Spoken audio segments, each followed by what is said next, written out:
Hello, my name is Mark Engleman, and welcome to ongoing commentary on ERP quicksand and opportunities. These are meant to be useful and relevant commentary based on over 1,000 ERP client projects at my company since 1996, where the buyer's focus was paramount in the activities. Today's topic is on Cloud ERP. What is it really? And the rather interesting breadth of buyers' options that really need to be understood before engaging with the sellers. This is our full video on this topic, and there's also a summary version, which is about 2.5 minutes, which you can see. What is Cloud ERP? Basically, it's ERP access remotely, usually through a browser or in some cases some older technology. The implication that it brings is that the buyer of ERP access has an easier go. They're not managing ERP, they're not managing hardware and other infrastructure. So it's pretty turnkey. Sounds pretty good. But there's way more to the story that buyers should understand. And these are details that, if understood, greatly enhance the buyer's ability to arrange a deal that puts them in proper control for accessing their ERP and materially improve control of the cost to access that ERP over time. Now we'll talk about these options I have referred to. These options, of course, vary by ERP being offered based on technical aspects of the ERP and by the attitude of the sellers relative to some of the pricing and commercial terms objectives I'll touch on briefly. But before I go further, I want to just get on the table an important technical difference in some of the Cloud ERP offerings. It's the concept of the multi-tenant environment and the single tenant. Multi-tenant is simply a shared ERP environment, shared servers, shared database in many ways. And the single tenant is a single installation of the ERP for a particular buyer or a particular user. The first buyer option I'd like to address is who controls the ERP substantially. You'll see a diagram to my left that shows three entities. One is the ERP seller, one is an entity called an MSP or managed service provider, and one is the buyer. And all three of those can be participating in one or the other, more leading. The MSP is a third party that is an expert, supposedly an expert in that ERP, that takes care of managing it, locating and provisioning server space in some data center and delivering it, but they're not the ERP seller, so there's some advantages to that.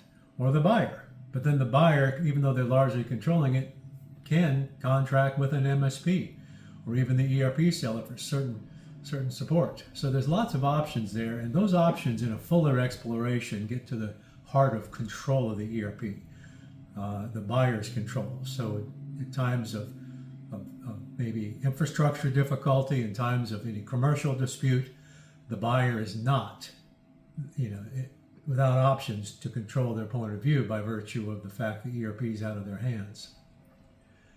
The second option is the physical location of the ERP, a data center, and that is substantially led or influenced by the entity that is controlling and managing the ERP over time.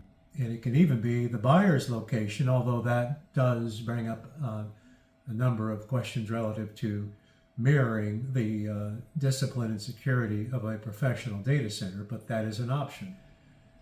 We'll now talk about the third topic or option, which is cost to access ERP. We call it an option because the buyer has the option to really put some energy into getting the deal correct or tight versus what typically is arranged. Before I go into it, there's just a concept of how people access ERP. One is subscription, just to paying an ongoing fee, and the buyer owns nothing, and then perpetual or owned licenses where the buyer pays an initial amount up front, and then typically a fee ongoing called maintenance or support, and they actually own the licenses and have some interesting options in that arrangement. Today in Cloud ERP, the sellers mostly want to present a subscription approach, but in most cases where there's a single instance, the buyers can arrange perpetual licenses. So looking at the chart on my left, this shows the progression over 10 years of cost when the buyer, with the numbers that we come up with, we know that are effective, arranges those numbers in cost to access ERP. The example is for a manufacturing company, about 65 users, as you can see in the chart, some shop floor users and a few other types of licenses. It's simplified. Now, the first difference between the typical or the target pricing versus what typically arranged is buyers typically pay more than they should at the start. And the example shows a case where the buyer paid over by 75%. Usually it's more than that. It doesn't look like much at the start, but it accrues over time for quite a difference, a couple $1 million in the life cycle for this example. And then the second major influencer is getting the escalation term right. In our sample, again, this new chart, our target is to arrange that the seller cannot escalate more than 5% per year. And there's another story as to what drives such a suggestion. But in most cases, there isn't any boundaries and the escalation is unbounded. And the sellers can take advantage of that. And because it's hard to change ERP, they oftentimes will. So in our typical arrangement, it's 10%, not 5%. And so you can see how that further separates the cost to access the ERP over time. And in our example, it takes it from roughly a little shy of 3 million up to about 6 million over 10 years. And finally, on cost, this is just the big drivers for long-term cost, high costs over time versus control cost. There's many more places that the sellers can ding the buyers for opportunistic cost that create even more of this escalation over time of the total cost of ownership. The fourth access option I'd like to address is commercial terms, and it's like the ERP access cost. It's an option to really know how to dial in the deal for tight terms and control, or to accept the regular deal. The first thing I'd like to mention in the commercial terms section is the massive difference in the risk profile of the participants. The sellers have almost no risk. They have their risk for protecting their IP and indemnification and other things of that type are easy to craft, and the buyers easily can accept those. And then they may risk a little revenue loss if the buyer doesn't pay or leaves them. The buyer, on the other hand, has the risk of a huge, costly ERP project and then costly escalation of costs and having with a mission-critical system over time, and the specter of little control in the commercial relationship if the seller behaves poorly. Huge difference in risk. So this is the basis for getting the commercial terms dialed in. And in the default mode, what the sellers offer is simply termed as awful. It is unilateral, upside down, one-sided proposed arrangement. And we've been watching and dealing with these contracts for a long, long time, and something's happened to cause them to get worse and worse and worse. And part of it is the software as a service, cloud ERP environment. There's been a lot of software as a service culture come along that was not good for such a critical commercial offering as ERP. There's just a few key commercial terms I'd like to mention, and then there's many, many more past these.